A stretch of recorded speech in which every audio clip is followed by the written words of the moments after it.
तो फ्रेंड आज के वीडियो सीरीज के अंदर हम क्वेश्चन डिस्कस करने वाले हैं एच बेस एंड डायनेमो के बारे में, जो काफी इंटरेस्टिंग टॉपिक है in the subject of cloud computing के अंदर। इसको हम समझने की कोशिश करेंगे। तो काफी इंटरेस्टिंग टॉपिक है इस सब्जेक्ट के अंदर ये। तो स्टार्ट करते हैं फ्रेंड आज के वीडियो सीरीज को। तो यहाँ पे कह रहा है कि both H base and Dynamo are distributed NoSQL database designed to handle large scale, high throughput workloads, but they were developed with different goals and are optimized for different use cases।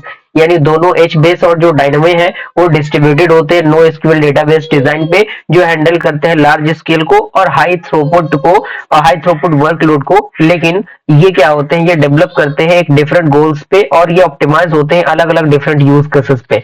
अब यहाँ पे कुछ important comparisons है दो systems के according जो face करते हैं, focus on their features and architecture and use cases के अकॉर्डिंग।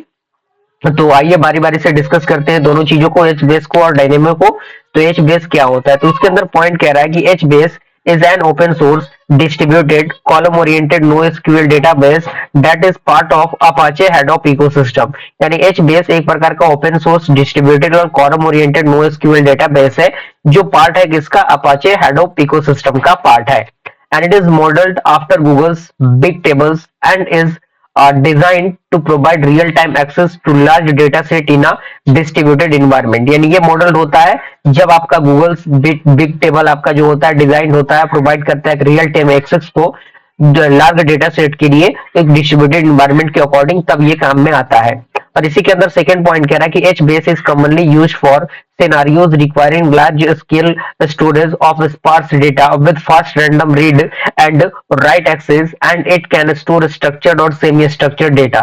यानी एच बेस कॉमनली यूज किया जाता है सिनेरियोज के लिए जिसको रिक्वायर होती है लार्ज स्टोरेज जो आपके स्केल स्टोरेज होता है स्पार्स डेटा के अकॉर्डिंग, जिसमें फास्टली जो रैंडम रीड होता है, राइट एक्सेस होता है, वो होता है। और इनको क्या कर सकते हैं हम लोग, स्टोर कर सकते हैं स्ट्रक्चर और सेमी स्ट्रक्चर डेटा के लिए। एच बेस तो आपका हो गया। अब डायनेमो क्या होता है, इसके अंदर कह रहा है कि डायनेमो इज डिस्ट्रीब्यूटेड की value store data store designed and used by Amazon. यानी जो डायनेमो है एक प्रकार का डिस्ट्रीब्यूटेड की वैल्यू स्टोर है जो डिजाइन किया जाता है और यूज किया जाता है अमेजॉन के द्वारा। इसी के अंदर अगला पॉइंट कह रहा है कि it was build to address Amazon's need for highly available and scalable storage to support its e commerce platform. यानी ये क्या होता है, ये बिल्ड किया जाता है एड्रेस करने के लिए अमेजॉन के नीड को, जो हाईली अवेलेबल होता है और स्केलेबल स्टोरेज होता है जो सपोर्ट करता है कि ई कॉमर्स प्लेटफॉर्म पे।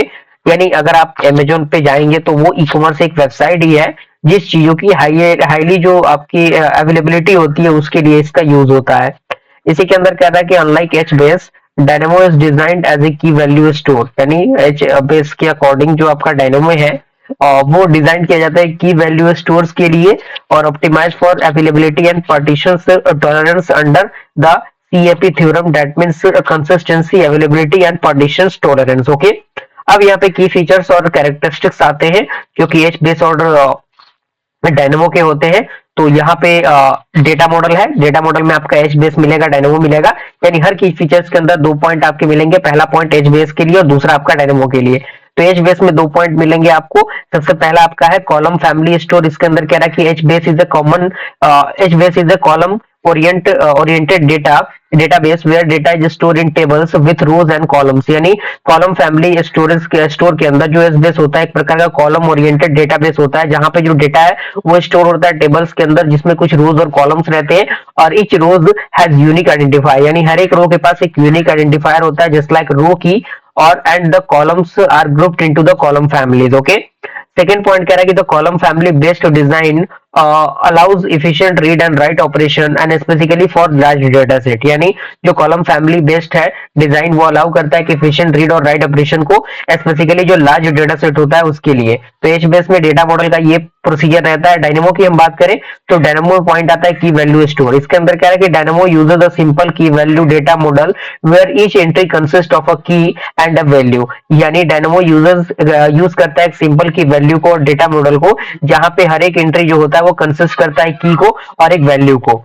अब इसके अंदर दूसरा पॉइंट कह रहा है कि the key value is often a large object or document and the keys are used to distribute data across multiple nodes। Okay, अब दूसरा आपका आता है आर्किटेक्चर। आर्किटेक्चर के अंदर सबसे पहले आपका आता है एच बेस दूसरा आता है डायनेमो। एचबीएस के अंदर आपका आता है मास्टर स्लेव आर्किटेक्चर, दूसरा आता है रीजन सर्वर, और तीसरा आपका पॉइंट है जो कि इस के अकॉर्डिंग है। तो इसके अंदर हम बात करें मास्टर स्लेव आर्किटेक्चर की, तो इसके अंदर कह रहा है कि H base relies on a single master slave to manage region server which store the actual data. यानी एच बेस जो होता है वो रिलीज करता है एक सिंगल मास्टर स्लेव के जो मैनेज करता है रीजन सर्वर्स को, जिसमें जो डेटा है वो स्टोर होती है, एक्चुअल डेटा स्टोर होती है। And it uses region splitting and distribute data access server, यानी अक्रॉस सर्वर, यानी ये स्टोर करता है एक्चुअल डेटा को, और ये यूज करता है रीजन को जो स्प्लिट होता है और डिस्ट्रीब्यूट होता है डेटा के अक्रॉस सर्वर के अकॉर्डिंग। रीजन सर्वर्स की हम बात करें तो इसके अंदर कह रहा है कि these handle read and right request and store the actual data in H base storage format. यानी ये जो होता है वो हैंडल करता है रीड और राइट रिक्वेस्ट को, और जो स्टोर करता है एक्चुअल डेटा को एच बेस स्टोरेज फॉर्मेट के अंदर, और हर एक जो रीजन होता है वो होल्ड करता है रेंज ऑफ कॉलम्स को and is served by a single region server. अगला पॉइंट कह रहा है कि H base is tightly integrated with the Hadoop ecosystem, यानी जो एच बेस है वो टाइटली इंटीग्रेटेड होता है हेड ऑफ इकोसिस्टम से, and particularly fact batch processing with map reduce. Okay, तो ये एच बेस के लिए आर्किटेक्चर का हो गया। डायनेमो की हम बात करें तो पीयर टू पीयर, जिसे हम लोग पी टू पी आर्किटेक्चर कहते हैं। दूसरा आता है replication and partitioning. P two P की हम बात करें तो इसके अंदर कह रहा है कि Dynamo uses a fully distribute decentralized architecture where there is no single point of control or a master node।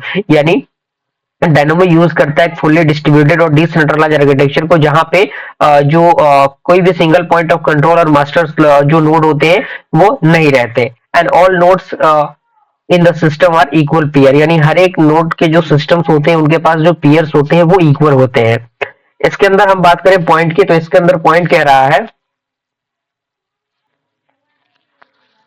तो यहाँ पे आप देख सकते हैं इसके अंदर कह रहा है कि data is partition across multiple nodes using consistent hashing and replicas of data are maintain of for fault tolerance. यानी जो डेटा है पार्टीशंस होते हैं मल्टीपल नोड्स के, जो यूज करता है कंसिस्टेंट हैशिंग को, और रेप्लिका को डेटा जो मेंटेन्ड होते हैं और किसके लिए, फॉल्ट टॉलरेंस के लिए। तीसरा आपका आता है कंसिस्टेंसी एंड अवेलेबिलिटी। इसके लिए एच बेस की हम बात करें तो 3 पॉइंट इसमें दिया हुआ है। पहला पॉइंट कह रहा है कि H base follows a strong consistency model, meaning it provides strict consistency for all read and write operation. यानी एच बेस जो होता है वो फॉलो करता है कि स्ट्रॉन्ग कंसिस्टेंसी मॉडल को, जिसका मतलब होता है प्रोवाइड करना है कि स्ट्रिक्ट कंसिस्टेंसी को सारे रीड और राइट ऑपरेशंस के लिए। दूसरा पॉइंट कह रहा है कि it ensures that once data is written to H base, यानी ये इंश्योर करता है कि अगर एक बार डेटा को लिख दिया गया एच बेस के अंदर तो it will be immediately visible to all client, तो वो इमीडिएटली सारे क्लाइंट को दिखना शुरू कर देगा। ओके, तो अगला पॉइंट कह रहा है कि प्रिवेंटिंग इनकंसिस्टेंट गिविंग नीड्स, यानी उसको हम लोग नीड्स के अकॉर्डिंग उसको प्रिवेंट कर सकते हैं। तीसरा पॉइंट कह रहा है कि हाउएवर इट में sacrifice the availability in certain failure scenarios depending on configuration and consistency settings। यानी ये जो सेक्रीफाइस करता है अवेलेबिलिटी को, उसके जो भी सर्टेन फेलियर्स होते हैं उस पर डिपेंड करता है। दूसरा आपका आता है डायनेमो। डायनेमो में सबसे पहला पॉइंट कह रहा है Dynamo is design to eventually consistence, यानी जो डायनेमो है डिजाइन किया जाता है कंसिस्टेंसी के लिए। एंड दिस मीन्स, इसका मतलब ये है कि that updates to the database are not immediately visible to all replicas. यानी इसका मतलब ये है कि जितने भी अपडेट्स हैं डेटाबेस के वो इमीडिएटली विजिबल नहीं होंगे सारे क्लाइंट्स के लिए, but will eventually propagate to all nodes, लेकिन वो इवेंचुअली प्रोपेगेट होंगे सारे नोड्स के अकॉर्डिंग। अगला पॉइंट कह रहा है कि Dynamo offers tunable consistency level allowing users to adjust the trade off between consistency and availability. यानी जो डायनेमो जो होता है वो ऑफर करता है ट्यूनेबल कंसिस्टेंसी लेवल को, जो अलाउ करता है यूजर्स को एडजस्ट करने के लिए ट्रेड ऑफ कंसिस्टेंसी को, किसके किसके बीच में, कंसिस्टेंसी के बीच में और अवेलेबिलिटी के बीच में। अगला पॉइंट कह रहा है कि it uses technology such as vector clocks and quorum based writes to handle conflicts. And अगला पॉइंट कह रहा है कि availability is partition prioritized, making Dynamo highly available even during the network partitions. Okay, चौथा आपका आता है फॉल्ट टॉलरेंस। इसमें भी एच बेस के लिए पॉइंट दिए गए हैं, डायनेमो के लिए पॉइंट दिए गए हैं। छोटे छोटे पॉइंट्स से आप इनको खुद से ही पढ़कर समझ सकते हैं, इसी में ज्यादा चीजों को समझा नहीं रहा हूं क्योंकि वीडियो का ड्यूरेशन फालतू में लंबा हो जाएगा, कोई फायदा होगा नहीं। पांचवा पॉइंट है पार्टीशनिंग एंड स्केलिंग का। एच बेस के लिए डायनेमो के लिए पॉइंट दिए गए हैं। और लास्ट आपका आता है किसके लिए, एच बेस डेटा एक्सेस के लिए, जिसमें एच बेस और डायनेमो का जो प्रोसेस है दिया हुआ है। लास्ट यहाँ पे यूज केसेस है, एच बेस के यूज कहाँ कहाँ होते हैं, डायनेमो के यूज कहाँ कहाँ होते हैं, और at the last point difference है आपका एच बेस और डायनेमो का, कि अगर एग्जामिनेशन में कहीं डिफरेंस बिटवीन वाला क्वेश्चन आ गया तो आप इसके बारे में लिख सके, कोई दिक्कत परेशानी आपको नहीं होगी। वीडियो पसंद है लाइक जरूर कीजिएगा, मिलता है अगले वीडियो, तब तक के लिए थैंक यू।